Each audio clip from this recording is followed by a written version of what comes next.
Thank you very much.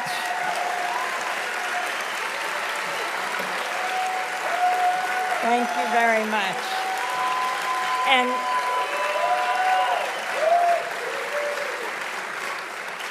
And I thought I could trust that guy. But I want to thank David, my brother and co-author of our books together, wonderful writer, committed journalist. I want to thank the Creative Publishing and Critical Journalism MA program here at the New School for sponsoring this. My niece, Ariel, who came from Philadelphia, and Hank Murad, a person I consider a close friend and family, for coming out today. And all of you, the whole community that represents independent, that is deeply committed to and cherishes independent media, because independent media is what will save us.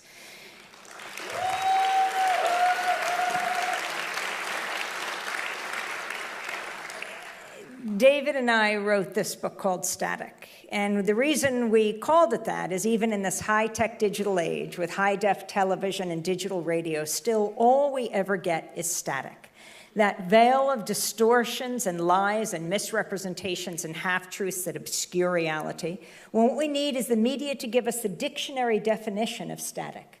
Criticism, opposition, unwanted interference. We need a media that covers power, not covers for power. We need a media that is the fourth estate, not for the state. And we need a media that covers the movements that create static and make history. And that's what I want to talk about today, those movements. And I also want to thank my colleagues at Democracy Now! Who've come out tonight, and all of them who are committed, this remarkable think tank of videographers, reporters, graphic designers, all of the people that make Democracy Now! Happen and have for 21 years. You know, we began on 9 stations in 1996, the only daily election show in public broadcasting. We're a 9-month project. We'd end after that election, whoever won. It was the second election of President Bill Clinton. We were wrapping up, but there was more demand for the show after than before. So more and more stations started to pick up Democracy Now!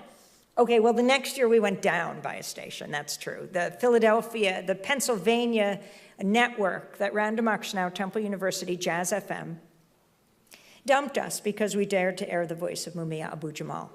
Now, it wasn't our idea originally. I have to credit NPR for that. They recorded the commentaries of Mumia on death row, African-American journalist, former Black Panther. And they recorded these commentaries. The editor said it was some of the finest commentaries they'd ever heard on any issue. You know, when Mumia Abu-Jamal talks about what's happening, he doesn't talk about his own case. They were going to air them to great fanfare. The Fraternal Order of Police cracked down, pushed hard, launched a campaign against them, so they locked them away in a vault, which is where Democracy Now! Stepped into the void. And we felt this was our responsibility, to go to where the silence was. And so we went in and recorded a series of commentaries with the National Prison Project. And we started to air them.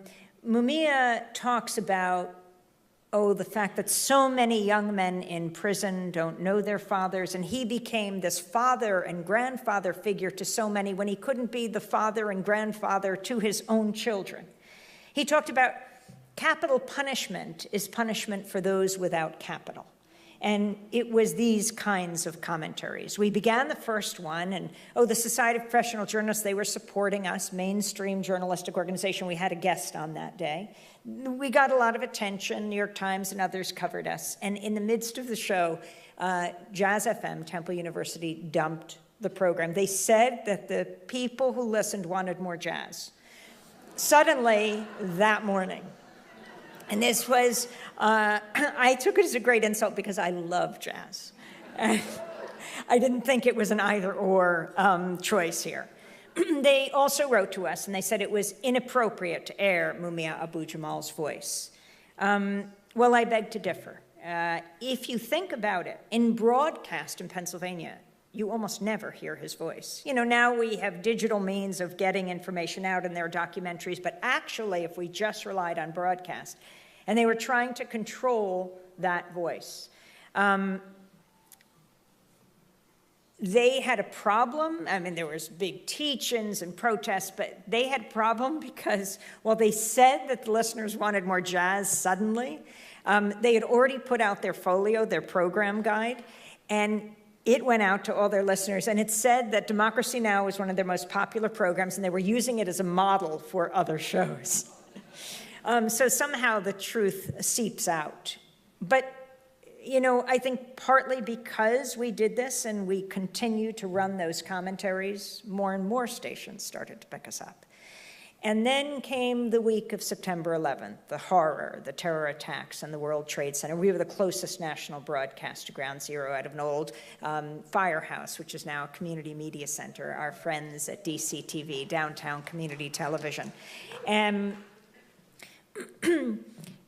we went on our first station that week, Manhattan Neighborhood Network, public access in New York. They just asked if they could run the show as emergency broadcasting. And then the program just took off. TV stations around the country saying, well, could we do this? And we started, I thought it was breaking news, so we had to send up those video cassettes overnight. It was video cassettes at the time. And the FedEx guys would come in soon. They had garbage bags filled with video cassettes. And when we would go on a public access station, the NPR station town would say, can we run you? And then the PBS station would say, could we run you? And then globally, we were also working on the internet from the beginning. Necessity is the mother of invention. We couldn't afford the satellites.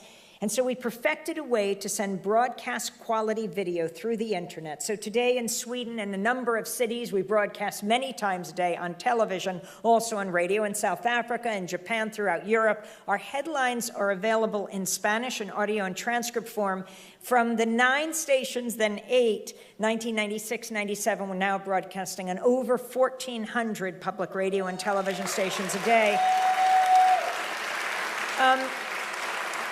With a station a week picking us up somewhere, and I think it's a real testament to the hunger for independent voices. You know, not that small circle of pundits that you get on all the media that know so little about so much, explaining the world to us and getting it so wrong.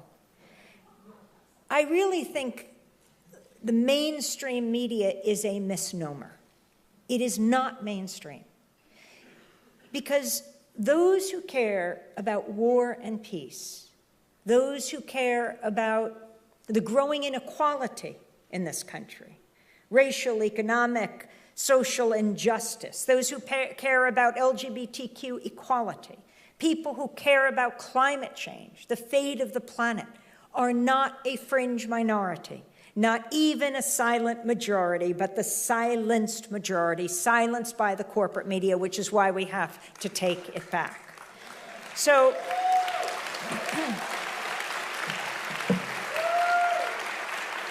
now, we have been on this amazing tour back and forth around the country. I was just in Seattle 2 nights ago at Seattle Town Hall. We came back here because we couldn't miss out on this wonderful event, and I'm headed back to Seattle in the morning. We'll go through Oregon, Washington, and California throughout the week. We began in Denver, Colorado, doing a big fundraiser for community media. It was public access TV and the big community radio network there. It was the new website, Colorado Independent for Local News. It was at the Su Teatro Performing Arts Center, bringing together all the independent spaces. And by the way, I am so honored to be here at the new school, to be here in this auditorium, the sanctuary of dissent, to be working with McNally Jackson, which is a wonderful independent bookstore,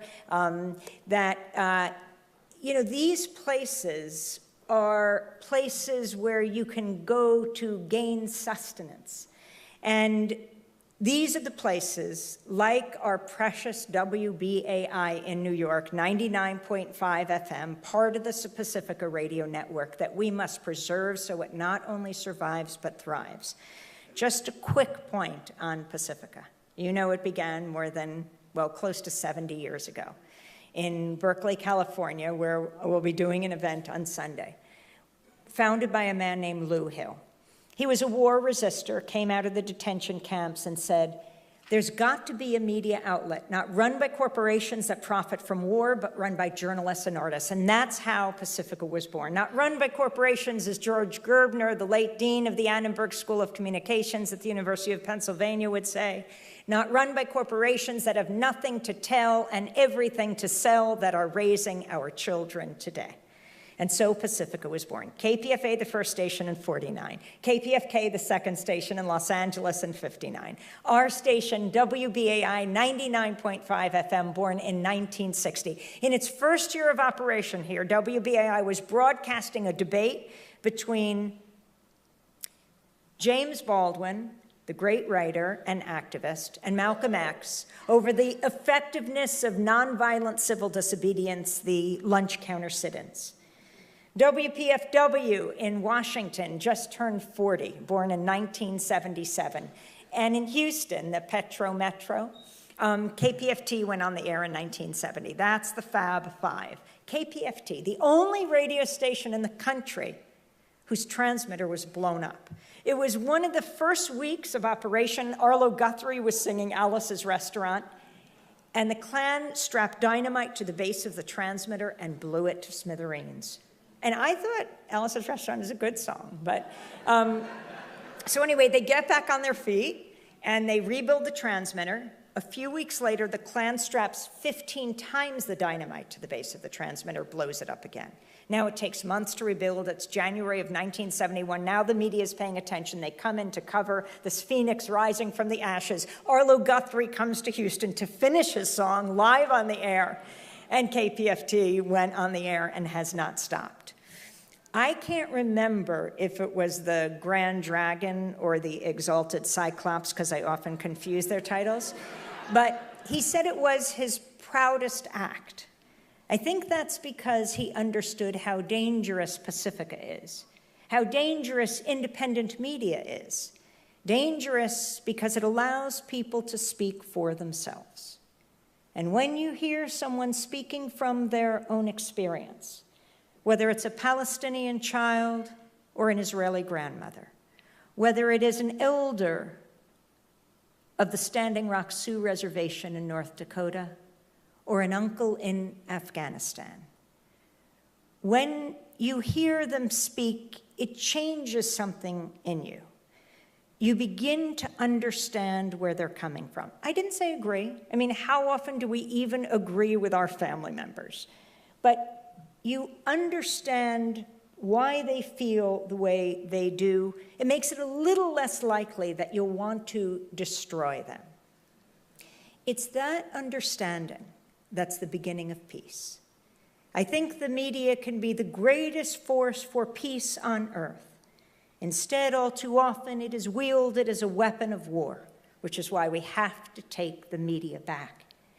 It really matters. I mean, think about how we learn about the rest of the world. You may know someone from another country, or you may be from another country, or most likely you're learning about it through the media. And even more important to our national security is people learning about us and how they're learning about us. In both ways, it has to be through something other than a corporate lens. It truly is a matter of life or death. When we cover war, we have to be brought to you by something other than the weapons manufacturers. When we cover climate change, we can't be brought to you by the oil, gas, coal, and nuclear companies. When we cover healthcare, we're not brought to you by the insurance industry and big pharma. We need independent media that tells the truth, or the many truths of people, and respects those truths. Now, I want to talk a little about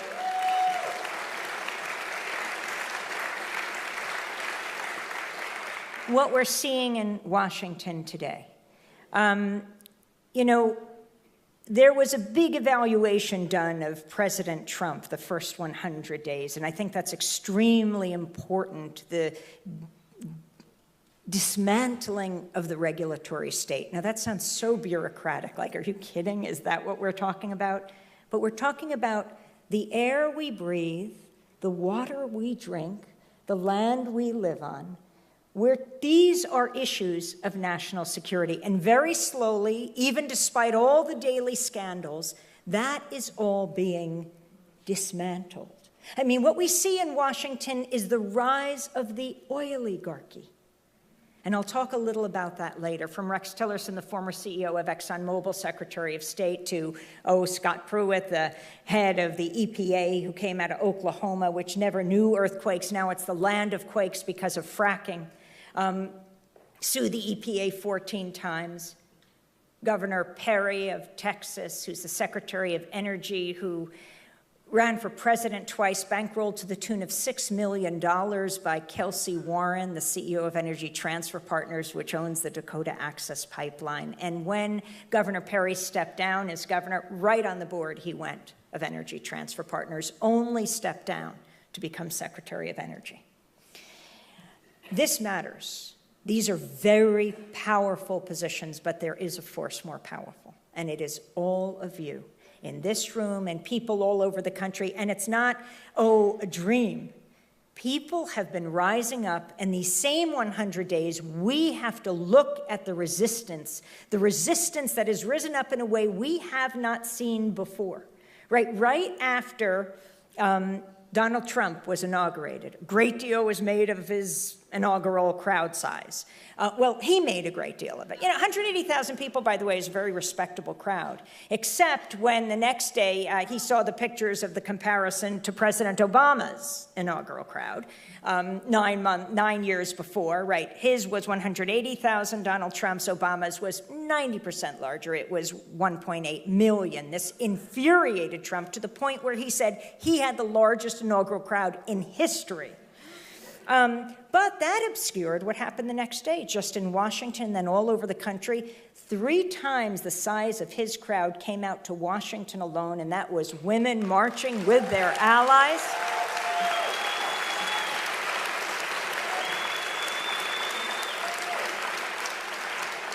We went to Sundance after that because we covered the documentary track there. I saw Kerry Washington. She was so excited, of Scandal, because she'd just spoken at the LA March, 750,000 people there. And then in places like Montpelier, in Vermont, where David lives, my brother, 20,000 people came out. They had to close off the interstate. They said the capital couldn't contain this many people. And we saw this in villages and hamlets and cities all over, not only the country. We live in a global community all over the world, because what we do is amplified many times over in the rest of the world. Take the issue of climate change. The effect we have as the historically largest greenhouse gas emitter on the world. We cover all the UN climate change conferences from 2009, Copenhagen, on to Cancun, Durban, South Africa, Doha, and then we were in Poland, and then Peru, and then Paris this year. We'll go to Bonn next year. Why do we do it? Not because of the people who are inside. You might say, why waste the fuel? It's the people outside, the thousands of people from the most targeted area, the people who are most vulnerable to climate change. Like when we were in Copenhagen in 2009, the 15-year-old boy who looked into our camera from the Maldives and said, "You are drowning my country." The people of sub-Saharan Africa who say, "You are cooking our continent." And they come, they're often arrested outside these climate summits, or they are beaten back, rarely allowed in, and yet what they have to say, people in this country must hear how our lifestyle is sustained. We bring you the voices of people all over the world. And when we were in Durban, South Africa, something happened, a breach, and the people outside were invited in, the youth. And at the end of the UN Climate Summit that year, youth were invited in to address the vast body of bureaucrats, scientists, delegates, world leaders. And the youth chose as their leader a young woman named Anjali Padarai, who came from College of the Atlantic in Bar Harbor, Maine, where you get a degree in human ecology. And she stood up before this august body. Young people ringed the room. And she said, I speak for more than half the world's population.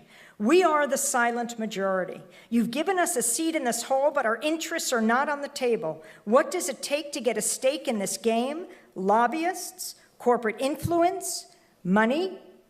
You've been negotiating all of my life. You've failed to meet pledges, you've missed targets, and you've broken promises, but you've heard this all before.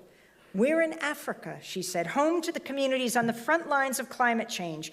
The International Energy Agency tells us we have 5 years until the window to avoid irreversible climate change closes. The science tells us we have 5 years maximum. You're saying, give us 10. She said, the starkest betrayal of your generation's responsibility to ours is that you call this ambition. Where's the courage in these rooms? Now's not the time for incremental action. In the long run, these will be seen as the defining moments of an era in which narrow self-interest prevailed over science, reason, and common compassion.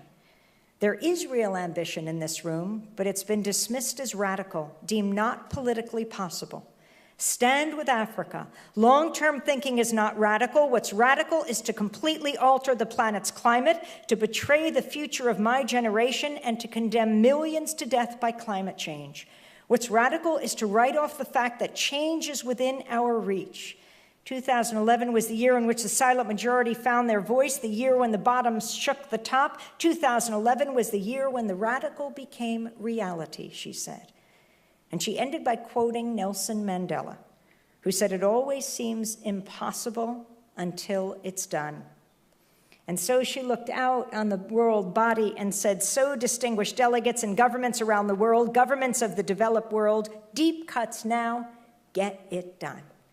And people actually applauded in the room, and the president of the COP, the Conference of Parties, which is the UN summit, said, on a purely personal note, I wonder why we let not speak half the world's population first in this conference, but only last. And the next year, I saw Anjali Appadurai in Doha, outside the summit, and I said, Anjali, are you coming in? She said, no, I've been banned. But change happens. And this movement, much more sophisticated than the rest of the world, there are plenty of debates around climate change, debates on what to do about it. In this country, the debates are, well, it's like if every time we talked about the round earth, we brought on someone from the Flat Earth Society for balance. And there is so much time to talk about it. On the networks, every 5 or 10 minutes, they're sharing weather, right? Severe weather, extreme weather, the Severe Weather Center. What about flashing another 2 words? Climate change, global warming, climate chaos, climate disruption, so you don't only figure out what to wear that day, but what we can do about it. If the meteorologists would finally speak what they know, they shouldn't be able to be called meteorologists if they are not going to talk about what is happening to the climate, how serious it is.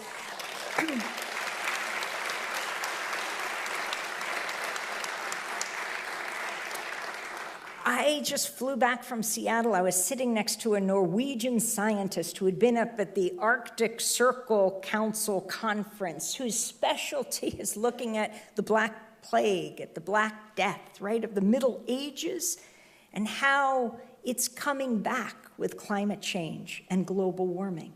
This is terrifying, and it's science. It is a fact. Which is why we broadcast for 5 hours on Earth Day, April 22nd, from the March for Science in Washington. It was freezing, it was pouring rain, it was a downpour, but thousands came out. Then we broadcast the following Saturday, April 29th, for 5 hours from the People's Climate March. About 200,000 people came out in Washington alone for that. We went from the freezing downpour of April 22nd to the hottest April 29th in Washington, D.C. history, 7 days later. These issues matter, and the government can ensure that we can change the trajectory that we're on. Well, clearly, we have a government of climate deniers, not only denying the issue of climate change, but when it comes to the issue of human rights, We're entering terrifying territory. And that's what I want to turn to now. I told you about going to Denver, doing this big fundraiser for all the independent media, and the next day, this is just a few weeks ago, right before we flew out to British Columbia, I went to the Unitarian Church, because that's where Jeanette Visguera had taken refuge, taken sanctuary just this past February after Donald Trump became president. She was scared because Daniel Ramirez in Washington State had been arrested. She didn't know him personally, but he was a dreamer. He was legally allowed to work, live, and study in this country, and he'd been arrested. And she thought, if he was arrested, I don't have a chance.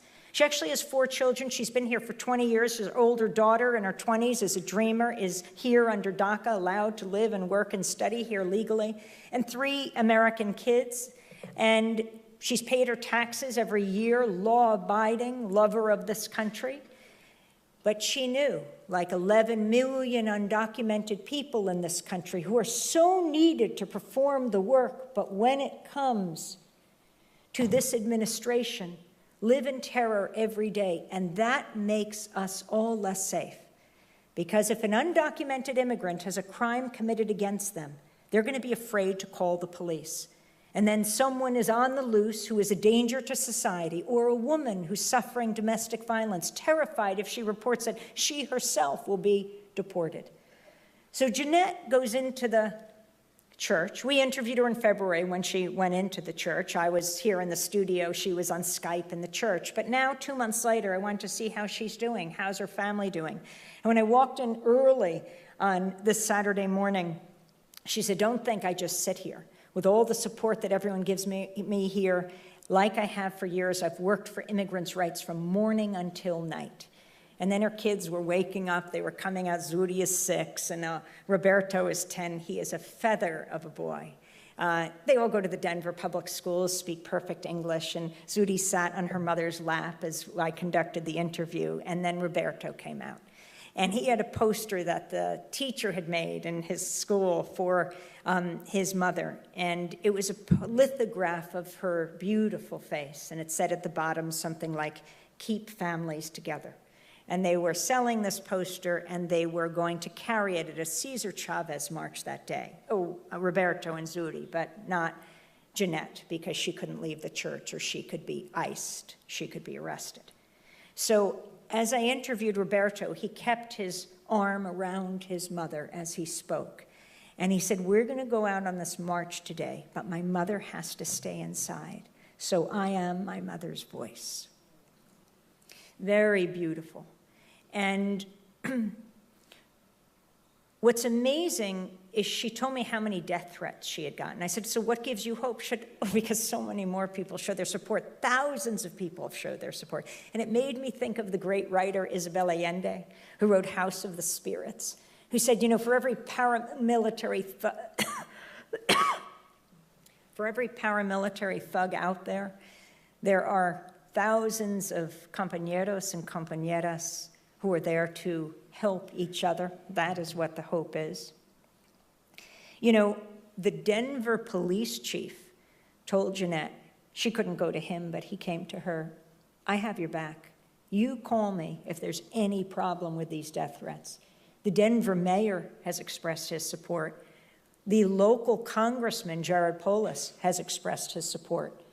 We are seeing a level of resistance in this country that doesn't come from your typical places. Juan Gonzalez and I just went about a month ago, 6 weeks ago, downtown Manhattan to a room not as big as this, but hundreds of people packed into it. They weren't your typical noble activists who go out on the streets and fight for all of our futures.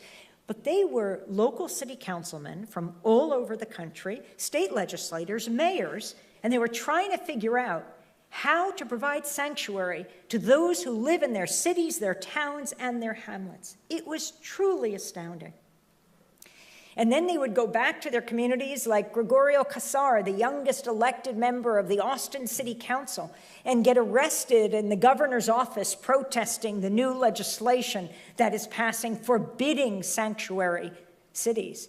And then you have the sheriff, Hernandez, in Austin, a young woman who says no to the governor.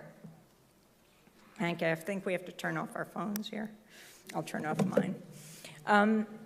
This is truly amazing. The level of resistance at every sector of society. Don't assume because of the position someone holds what their point of view is. I have learned this over and over, and we need a media broad enough to express all of these views.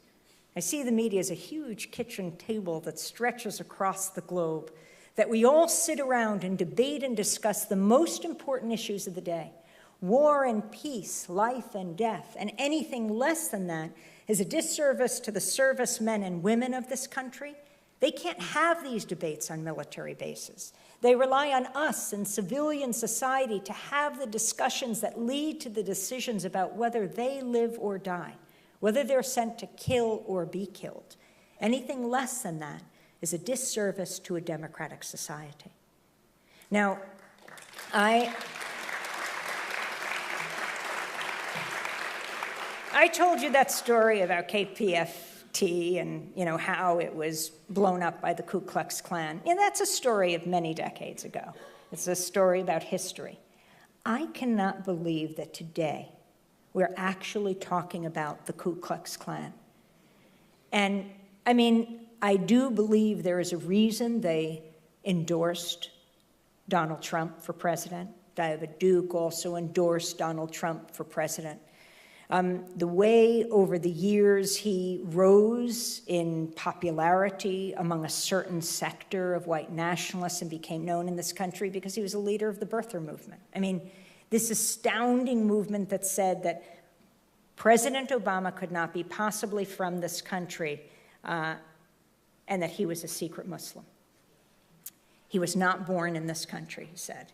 Now, there are a lot of criticisms of President Obama. The expansion of the drone wars, he became the chief, even his allies call him, the deporter-in-chief for deporting millions of Americans, millions of immigrants from this country, expanding the wars in Iraq and Afghanistan, all of these issues. But not being a legitimate president of this country, obviously dog whistle politics to attract and to amplify hate in this country. This is what extended into the current presidency, Donald Trump issuing Muslim Ban 1 and Muslim Ban 2. But the response to it was so astounding. The thousands of people who came out to airports all over this country. In Dulles, a senator and a judge were roughed up by security. We haven't seen anything like this. So on the first Muslim ban, President Trump says that refugees from 7 Muslim-majority countries cannot come into this country. And this ruling, this executive order, is stayed by a judge in Washington state, as Donald Trump referred to him, a so-called judge. Whether it is a judge or the FBI director, I don't think President Trump likes to be judged. Whether it is a judge, the FBI director, whether it is the media, which he calls the enemy of the people. Any level of criticism he wants to vilify. And it is destabilizing this country, but also strengthening movements. So he calls the first judge a so-called judge. Then he tries to issue the second Muslim ban, barring refugees from 6 majority Muslim nations. And the Attorney General, the chief of the Justice Department, Jeff Sessions, goes on right-wing radio last week and says, that a judge in Hawaii stayed the second Muslim ban. Attorney General Sessions says, how is it possible that a man on an island in the Pacific can stop the President of the United States? We're engaged in a nationwide civics lesson, from kindergartners, 5th graders, everyone in this country learning about the co-equal branches of government.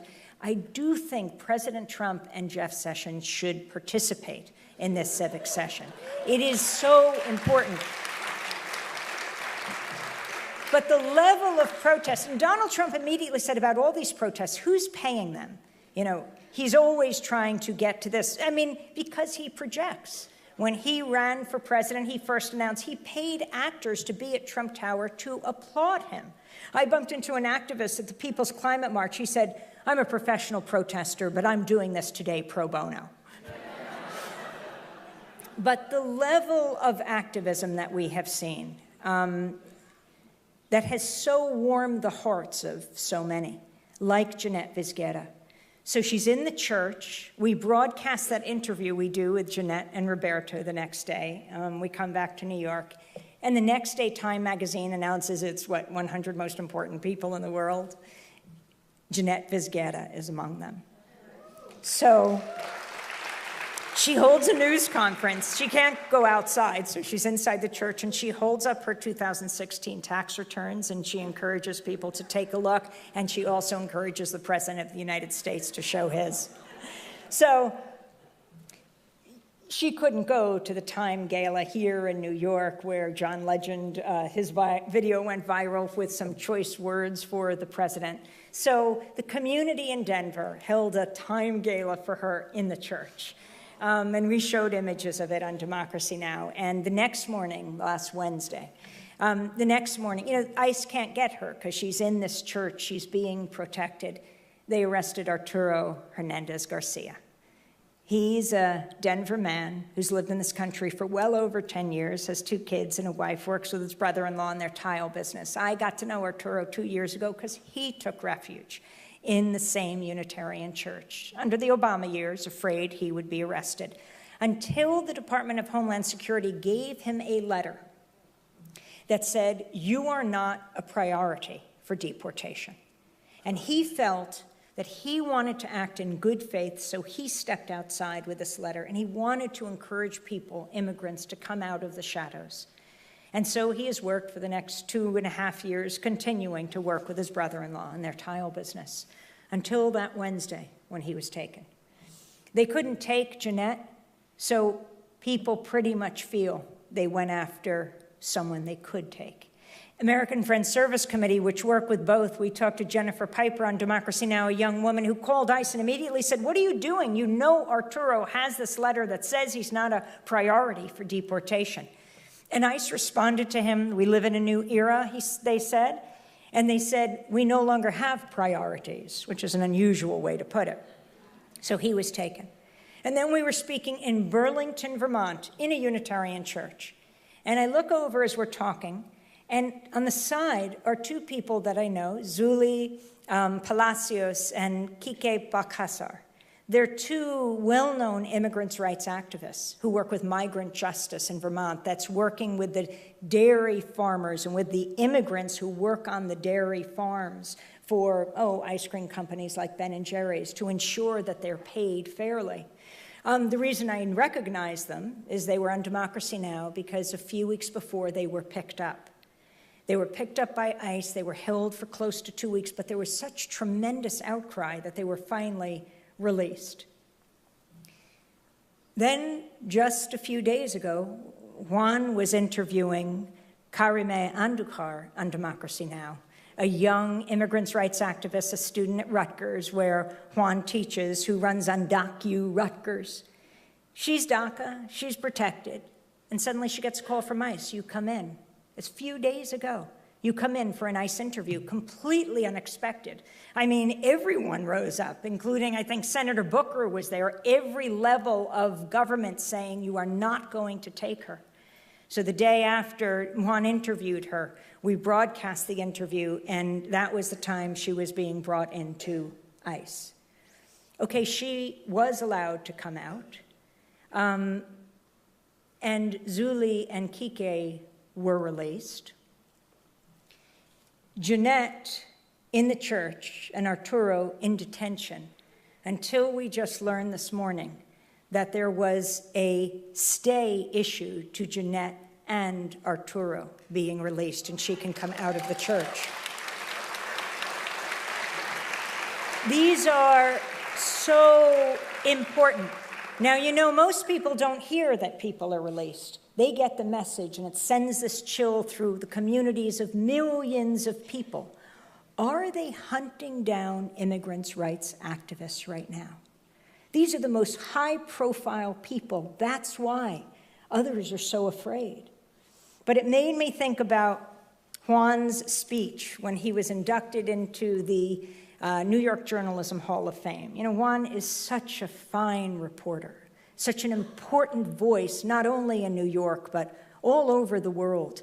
He retired as the Daily News columnist last year. There were so many parties we were on another community media tour. I kept getting these texts, pictures of people leaving and coming into Juan's, I don't know how many retirement parties. There was Governor Cuomo, he was leaving, Mayor de Blasio was coming in. They won't be together because they hate each other.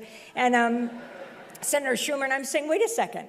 We're supposed to be holding those of power accountable. Why are they all feting you on? But then I realized they wanted to go and see with their own eyes that this man was finally leaving and would no longer be dogging them. So Juan retired from there, stays with his other DN, not the Daily News, but Democracy Now! He's teaching at Rutgers, continuing to do reporting. And he's inducted into the New York Journalism Hall of Fame last year with,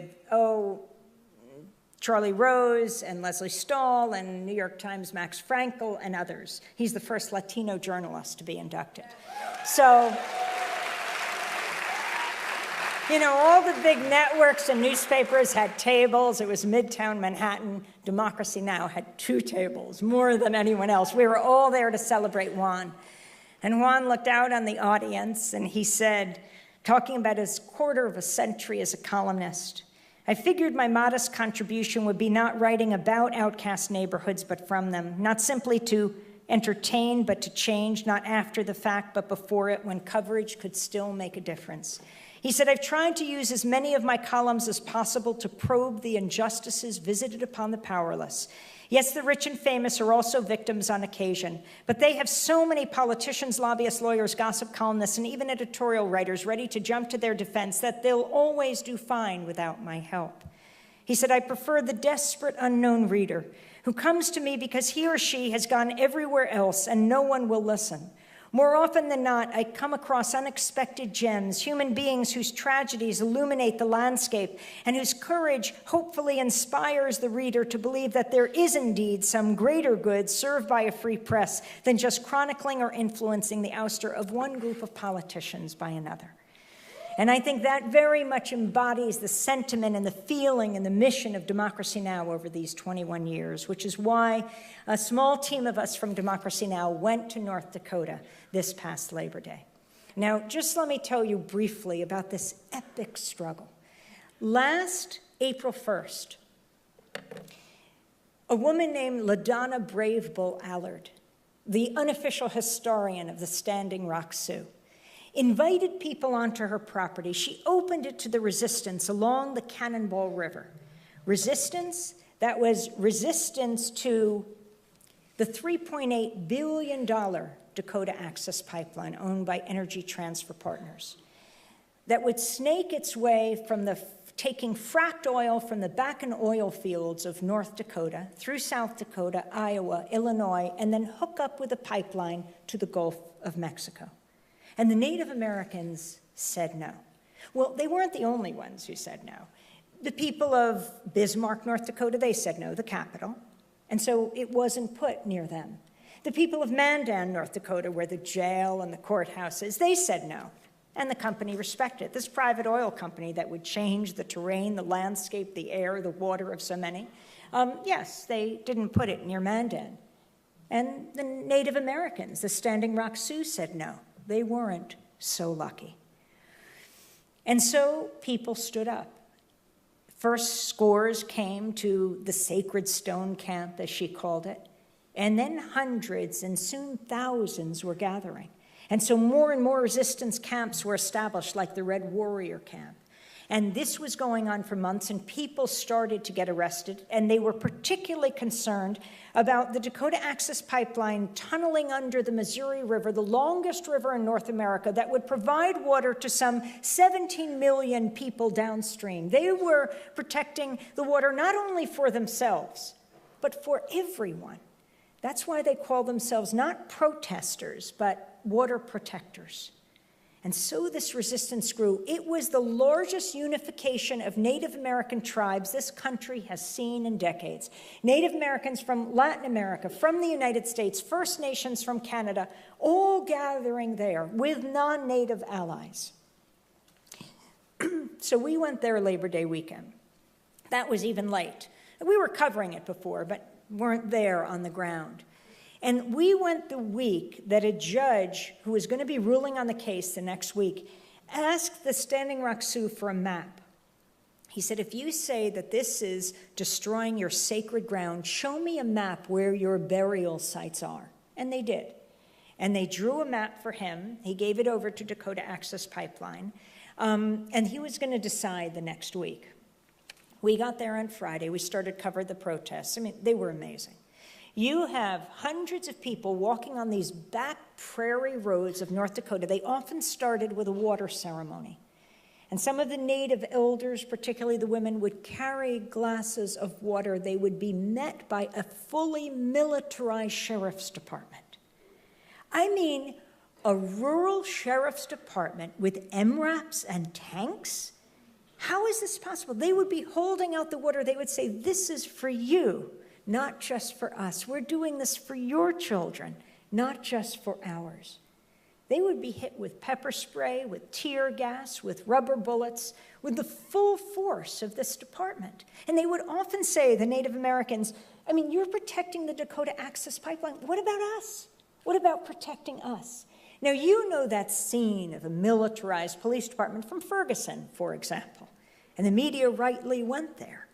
And you saw, I mean, that summer, when an 18-year-old African-American teenager named Michael Brown lay baking in the sun after he was shot dead by a white police officer, Darren Wilson, baking in the sun, his dead corpse for over 4.5 hours, of course there was an uprising. And they were met by a fully militarized, not only police department of Ferguson, but all the police departments around them. This is recycling in America today. You take the military hardware from Afghanistan and Iraq, and you give it to the police departments of the United States. You know, we just had Norm Stamper in our studio, former police chief of Seattle, Washington. Juan and I were there for the Battle of Seattle in 1999. It's when we first did a TV broadcast. And you know what happened then. People were protesting the World Trade Organization, a supranational organization that could overturn the laws of democratically elected legislatures, and tens of thousands of people came out. You had union activists, you had teachers, you had high schoolers, you had farmers, doctors, nurses, all deeply concerned about subverting a democratic society, and they were met by the full force of the Seattle Police Department. It's a police riot. I mean, Seattle, the largest export city in our country, had never seen anything like that. They ran out of tear gas. They had to go to other states. They were hitting the protesters with these rubber bullets, you know, rubber-coated steel bullets is what we should say, and they hurt and they injure.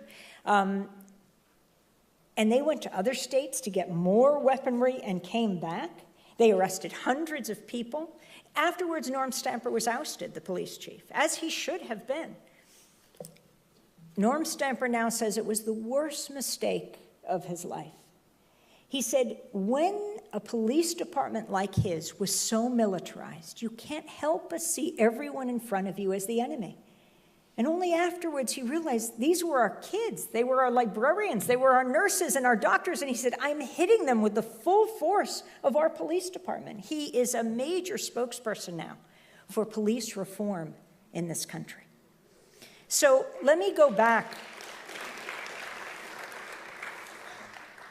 And one other thing, I talked about unionists coming together, environmentalists. I can't be here at the New School without commenting that the NLRB ruled last summer that student workers have the right to organize. And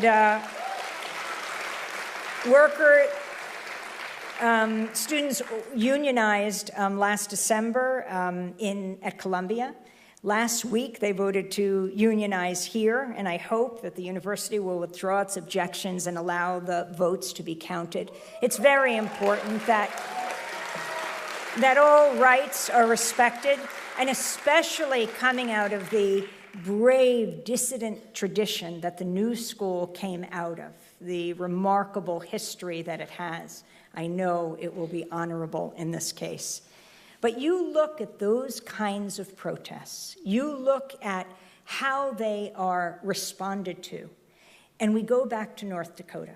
So we covered these protests, and then on Saturday of Labor Day weekend, we were covering what we thought would be a sort of routine ceremony. There were many ceremonies there where Native Americans were going to that place that they laid out the map that showed the burial sites. And they wanted to plant their native flags there. They didn't think the pipeline company would be excavating because it was a holiday weekend. And when they got there, they saw bulldozers churning up the very places they had designated. And they believed that the pipeline company took the map they had drawn, leapfrogged over the areas they were excavating, and went right to the sites that they had designated, so that when the judge ruled the following week, the facts on the ground would be changed. It would be a moot point. And they were furious. They were horrified to see this. And they came up on the property. First it was women with children. Then more and more people came from the resistance camps. Scores of people came. Then hundreds of people came. We were just filming. I was there with my brilliant producer colleague, Laura Gottesdiener, and our videographer, producer, John Hamilton, and my co-author and colleague at Democracy Now!, Dennis Moynihan. That was our team. So we're filming on the grounds. And people are standing up in front of the bulldozers. I can't describe how brave this is. These massive machines that are churning the earth, but how terrifying it is. I could only think back to March 16, 2003, 3 days before the US invasion of Iraq in a different part of the Middle East, in Gaza, in Rafah. And a young American college student from Evergreen College in Washington State, Rachel Corrie, who was part of the International Solidarity Movement, who went to Rafah. She befriended a Palestinian family, a Palestinian pharmacist and his family, and Israeli military bulldozers came to demolish his home. And she and other activists donned those orange fluorescent vests that construction workers wear. And they stood in front of these bulldozers. And Rachel Corrie was crushed to death. And that's all I could think of as I saw people standing in front of these bulldozers. But this time they succeeded. This time the Native Americans prevailed and the bulldozers pulled back. 1, 2, 3, 4, 5, 6. They started moving backwards. It was then that the Dakota Access Pipeline guards unleashed attack dogs on the Native Americans. Horrifying. We just kept filming. I mean, we were filming people who were bitten, who were bleeding, who were injured. The dogs, even some of the dogs, pulled back, and they would throw them into the crowd, and they would bite their way out of it. We filmed a dog with its mouth and nose dripping with Native American blood. Ultimately, the Native Americans pushed the bulldozers and the guards, everyone back. They receded. It was Winona LaDuke that day who we interviewed, great indigenous rights activist leader from the White Earth Reservation in northern Minnesota, who, she pitched her teepee at the Red Warrior Camp, and it's got endangered animals all painted on the teepee. And she said, Governor Dalrymple, that was the governor of North Dakota. Governor Dalrymple, you are not George Wallace. This is not Alabama. This is not 1965. We are through.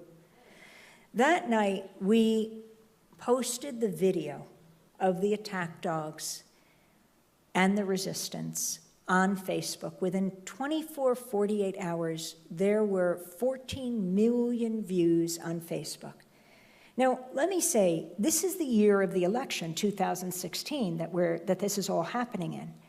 Do you think one of the, I don't call them journalists, media personalities, who moderated the debates, asked a presidential candidate about climate change, let alone about this historic unification of Native American tribes, but about climate change itself? Not one question.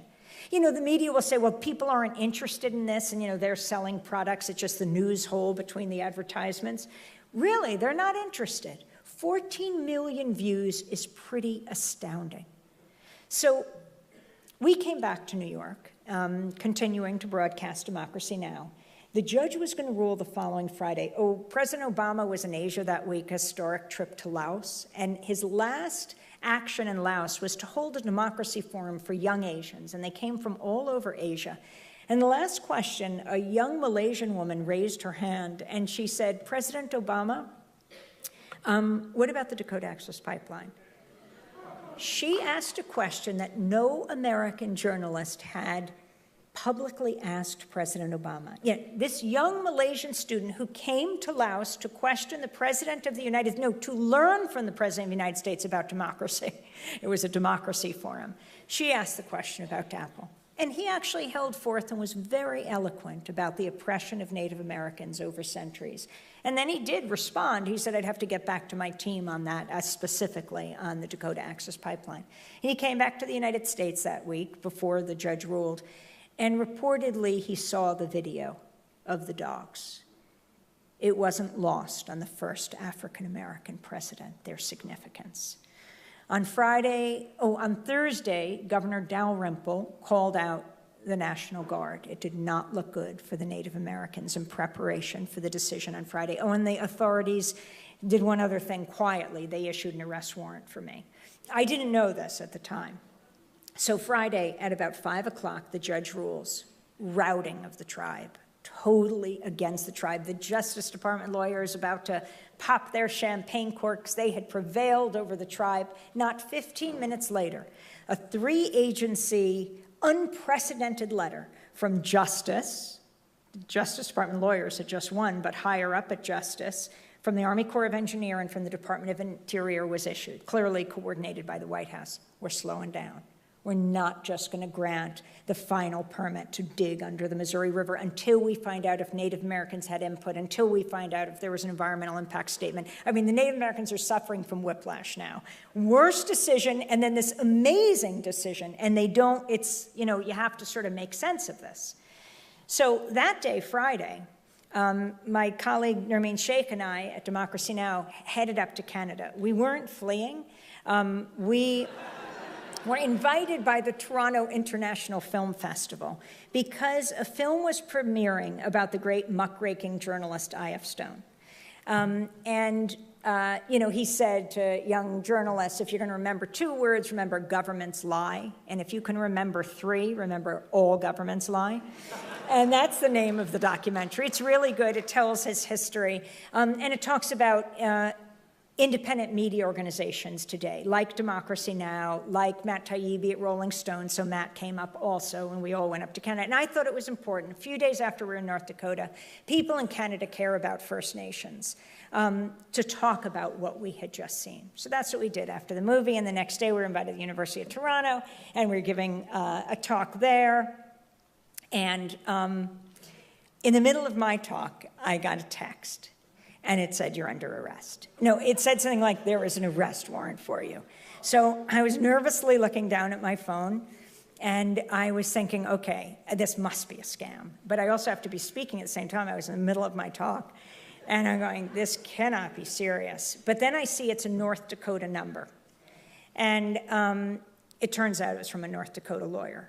And I didn't know if this is real or not, but I better take it seriously. Like, if there's an arrest warrant for you, you're not necessarily picked right up.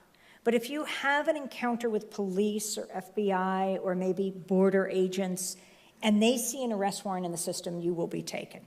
And I'm thinking, okay, I have to go back over the border. So how am I going to do this? So I didn't want to say I was going to the airport. I certainly didn't want to say this had happened. So I just said, could someone call me a cab? And I raced to the airport, And I thought if I could get there before the arrest warrant did, maybe I could. I mean, could they really just say I can't come back home? But I was able to. Came back into New York, and I didn't take it personally. I really did think this arrest warrant was a message to all journalists: do not come to North Dakota, which is why exactly we all had to go back to North Dakota. So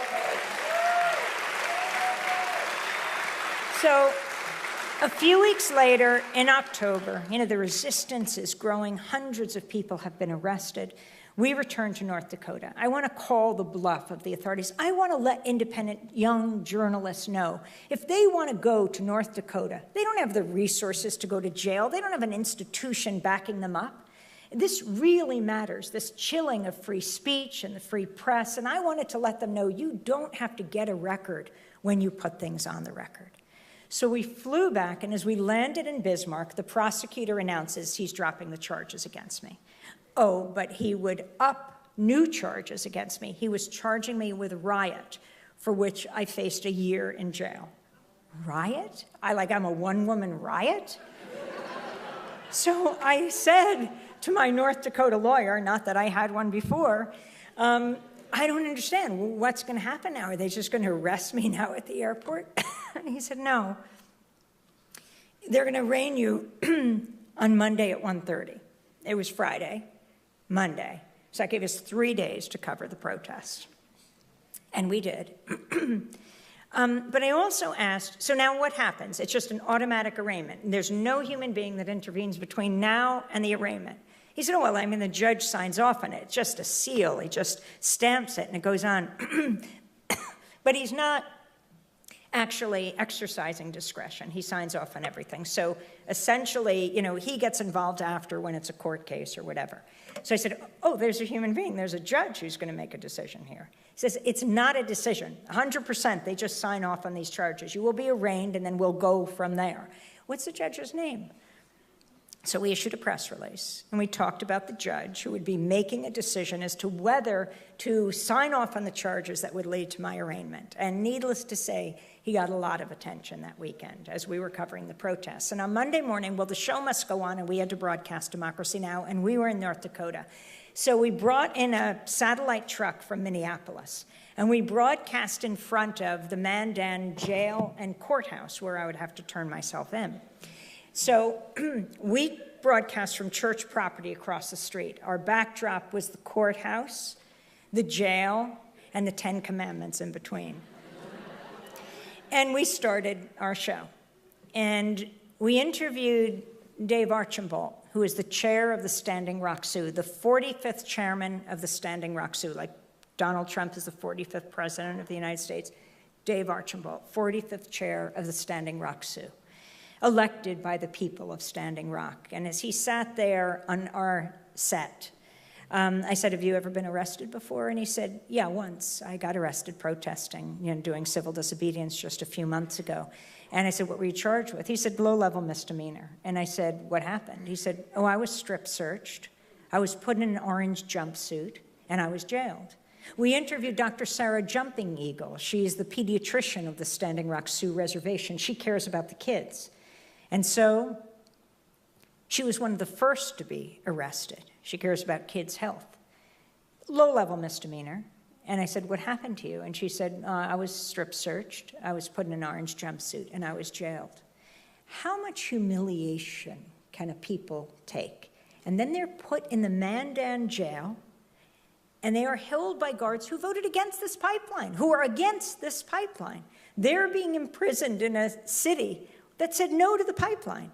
And here they are filling up the jails. When I was one time at the airport in North Dakota, a guy came up to me, and I was reading a magazine. He said, I know who you are. And I said, well, who are you? And he said, I was one of the guards. I was one of the guards there that Labor Day weekend. I said, oh, did you unleash the attack dogs? And he said, no, you have to understand. Dakota Access Pipeline brought in different security companies. We did not know this other company would be there. Our report led to an investigation by the North Dakota Inspection Board that found it was illegal use of dogs. They were unlicensed. They came from a kennel in Ohio. But he said, we had nothing to do with that, but I do understand, he said. I do get it. When we sick dogs on them, after massacring them for hundreds of years, I understand why they're angry at us. You know, never assume what a person thinks based on their position. So after our broadcast that Monday morning, now the tension is increasing. More and more Native Americans are coming to show solidarity, perform ceremonies. The hours are coming towards 1:30, and I get a call from North Dakota Public Radio, a guy who's been there forever, who knows all the players, and he says, the judge is not going to sign off on the charges against you. You're not going to be arraigned. This is what happens when the media spotlight shines in the right direction. And it wasn't just me, mind you. The Native Americans who were going to court that day, charged with misdemeanor and felony charges, many of them had their charges dropped. I mean, all of the media was paying attention. I mean, when a journalist is about to be arrested, so the New York Times, Washington Post, Los Angeles Times, it was a homepage of BBC, Al Jazeera, Vogue magazine was covering this. I have to spiff up my hat. And it mattered. For Native Americans, you know, it is the decision of whether the media acts as the sword or the shield. I am all for reality television, but the right kind that is showing reality of people on the ground. So I will just now move forward from October to December. December 5th, President Obama issued the final, well, the 3-agency letter that said they weren't moving ahead. Huge victory for the tribe. That they would not grant the permit for going under the Missouri River. They'd talk about rerouting, possibly not moving forward. This was all going to be worked out until Donald Trump was elected president, and one of his first executive orders said they would grant the permit for the Dakota Access Pipeline to drill below the Missouri River and revive the Keystone XL that had been defeated years ago by mass resistance.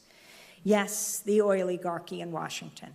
From Rex Tillerson, head of Secretary of State, to Perry, to Scott Pruitt. These are mighty forces.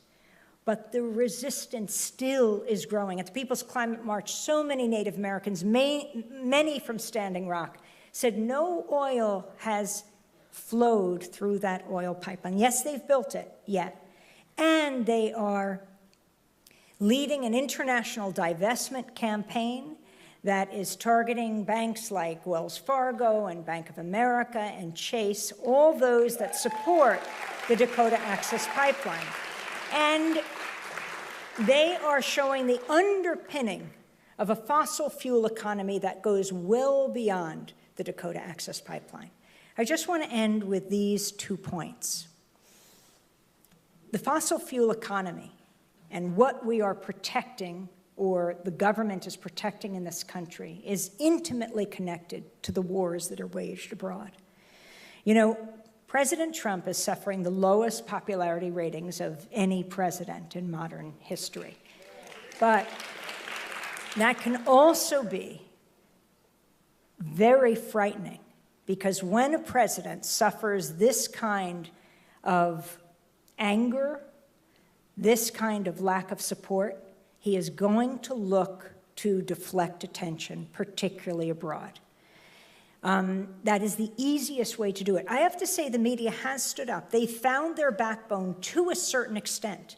I mean, certainly, I've been amazed. I don't even like to say this publicly.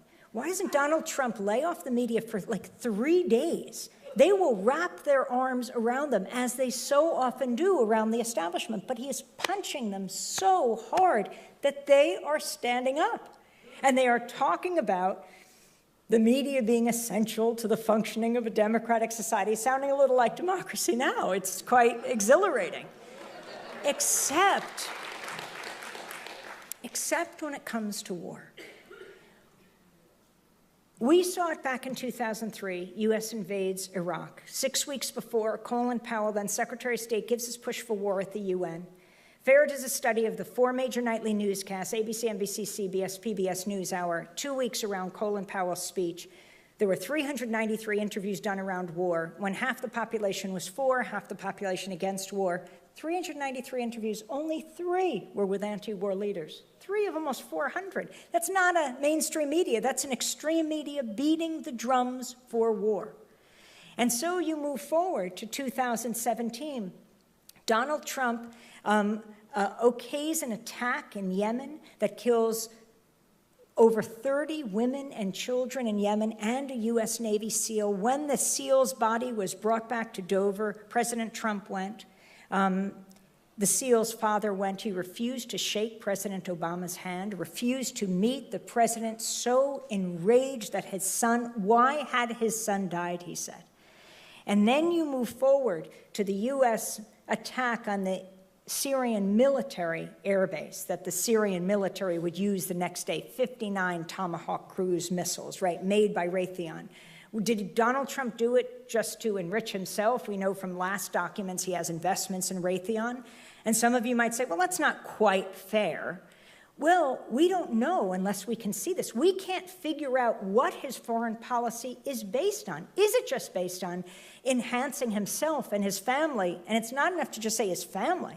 It's his business partners. They are his family. So that when he calls the Turkish president, Erdogan, to congratulate him on pushing through this referendum that most European nations condemned vociferously, that grants the Turkish president dictatorial powers, allowing him to reign for how many more years? He is condemned by so many, and President Trump actually calls him to congratulate him? Is that because there are twin Trump towers in Istanbul? Yes, this is why it's very important to see the finances of the Trump family. We have to know why, what is the rationale for his actions abroad and at home. And then he drops the largest non-nuclear bomb in the history of the world on Afghanistan in his first 2 months of his presidency. It was developed under President Bush. He didn't dare drop it. President Obama didn't dare drop it. And in a few weeks, President Trump drops this bomb. The Pentagon dubbed it the mother of all bombs, the Moab, the massive ordnance air blast that has a radius of 1 mile, the blast. It was at these times, the dropping of the Moab, the bombing of the Syrian airbase, that the media started talking about Donald Trump becoming president. The media circles the wagons around the White House under a Democratic or Republican administration when the U.S. bombs other countries. We need a media that stands apart, that is not a party to the parties. There's a reason why our profession, journalism, is the only one explicitly protected by the U.S. Constitution, because we're supposed to be the check and balance on power. So,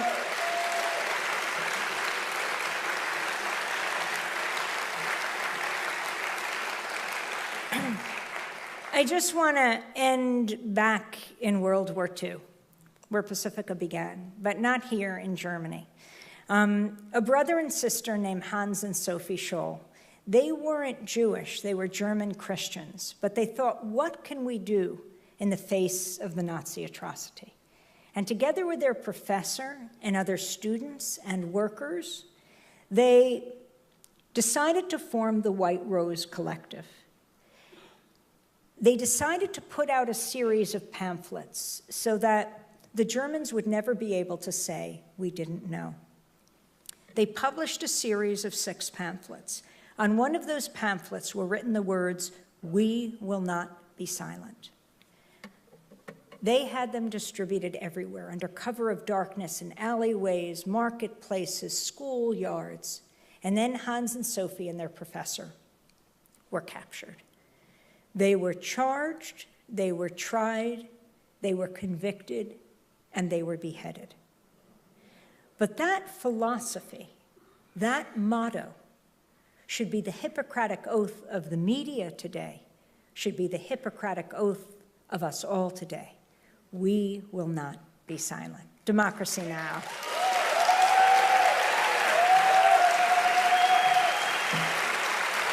Thank you very much.